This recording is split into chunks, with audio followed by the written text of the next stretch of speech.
The number one financial regret most retirees talk about is usually described in a very small sentence.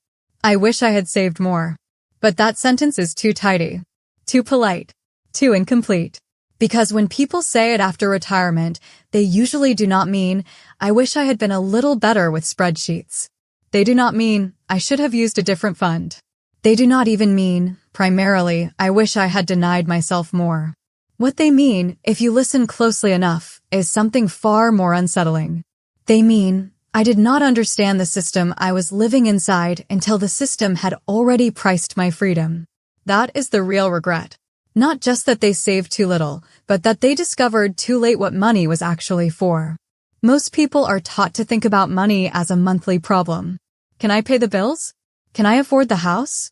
Can I cover the car, the groceries, the insurance, the school costs, the vacation, the little rewards that make a difficult life feel livable? The system likes this framing. It keeps people focused on survival, then comfort, then status, then maintenance. It keeps money tied to the present tense.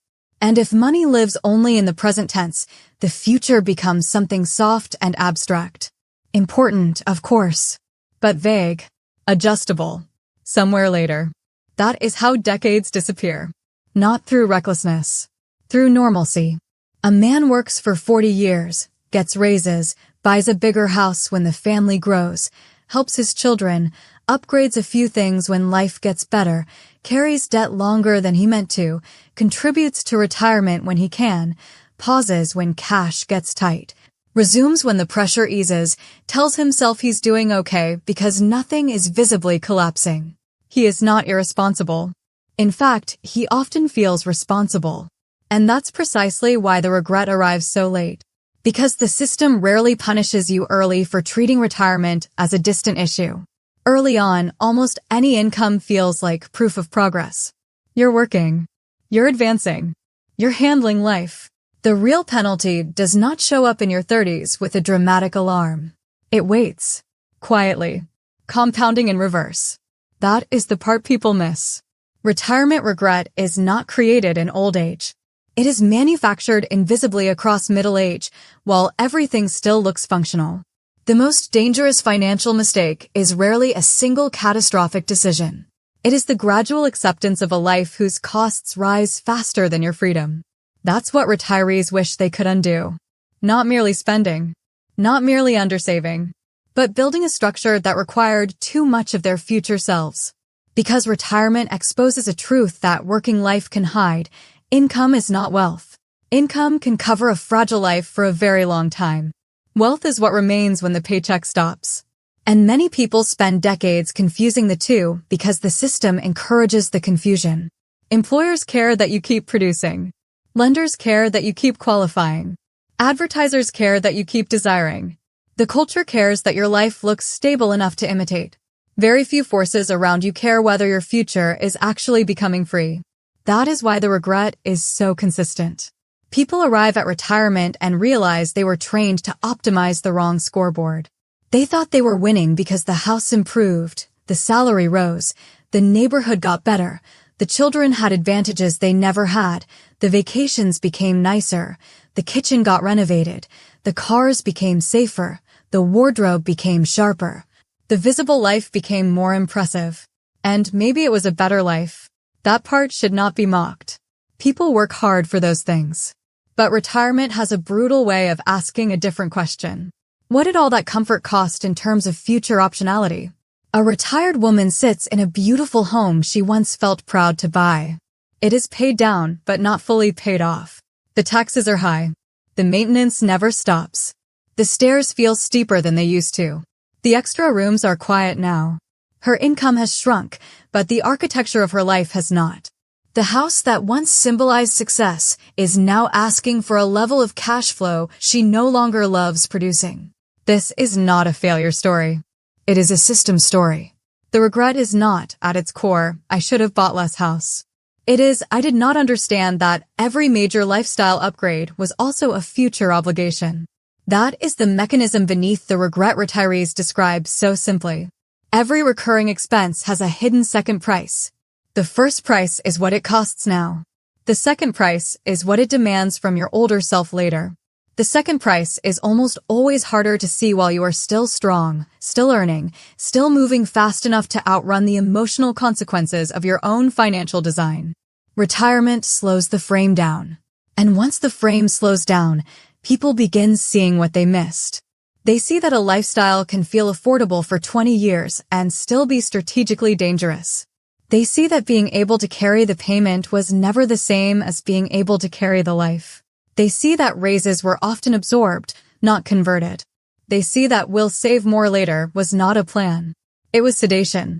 This is why the regret has such emotional weight. It is not just mathematical. It feels like a betrayal by time.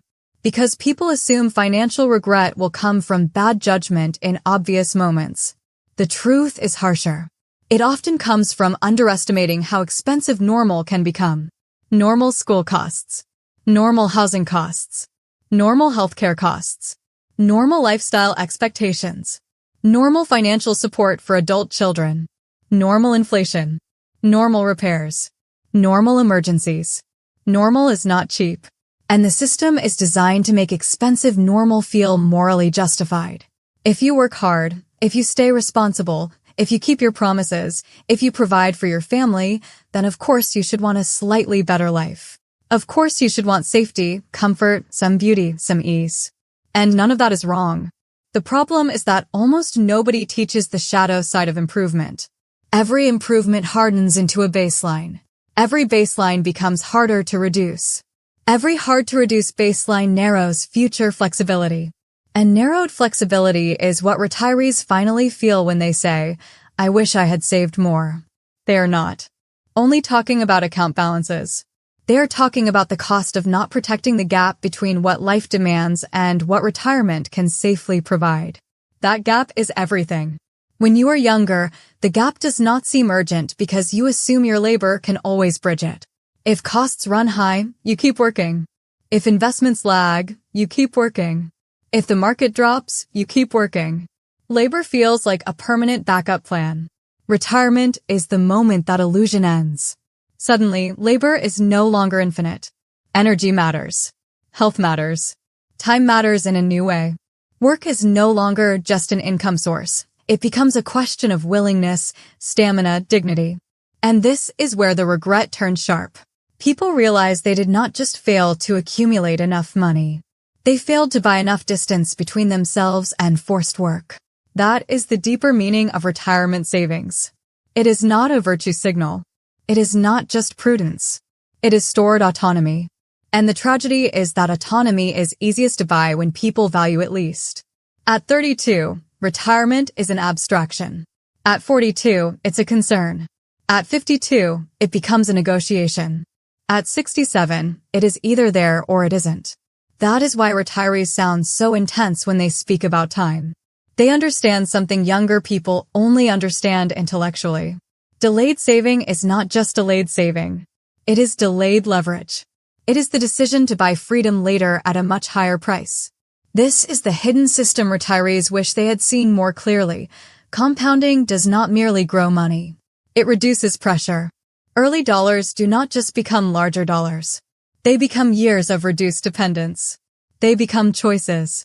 They become the ability to endure volatility without panic. They become the right to say no. When that system is ignored, a different system takes over.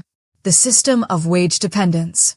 The system where every lifestyle commitment quietly assumes future labor. The system where retirement becomes less a chapter of life and more a test of whether your body, your market value, and your patience can continue subsidizing decisions made decades earlier. No one phrases it that way at family dinners. They just say, "I wish I had started sooner." But started sooner means much more than it sounds. It means I wish I had understood that my spending habits were not temporary. I wish I had understood that every year I delayed, the burden on later years grew heavier. I wish I had realized that retirement is not an age event. It is a cash flow event. I wish I had understood that what looked like ordinary lifestyle growth was often future dependency in disguise. And then there is another layer, one that makes the regret feel almost cruel. Many retirees did save. That's what makes this even more painful. They did contribute.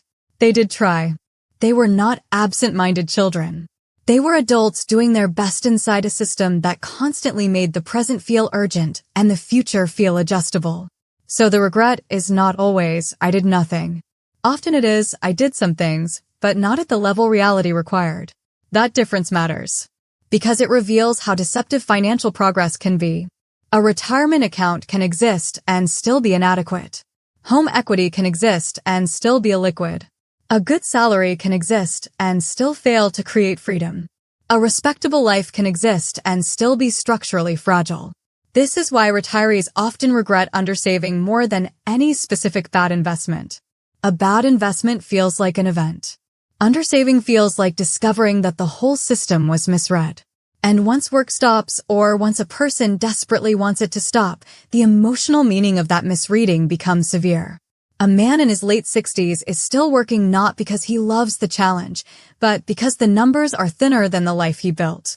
He tells people he likes to stay active. Maybe that is partly true. But inside there is another truth. Stopping does not feel safe enough. That is the sentence retirees wanted to avoid. Not, I'm broke. That is too blunt, and often not even accurate. The sentence they wanted to avoid is much more subtle and much more haunting. I do not have enough margin to live on my own terms. That is the regret. The reason it becomes the number one regret is because it touches everything else. It affects where you live, how you age, whether you help family or become dependent on them, whether health problems feel tragic or catastrophic, whether markets feel annoying or terrifying, whether time feels open or rationed. Financial mistakes in retirement are never just financial. They alter the emotional climate of old age.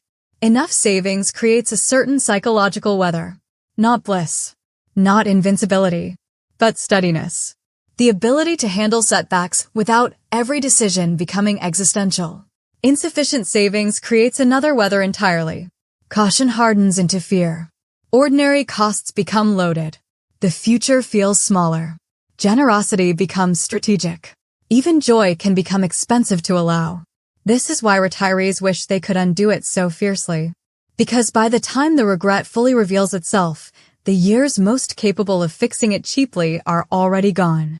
That is the final cruelty of the system. It frontloads temptation and backloads clarity.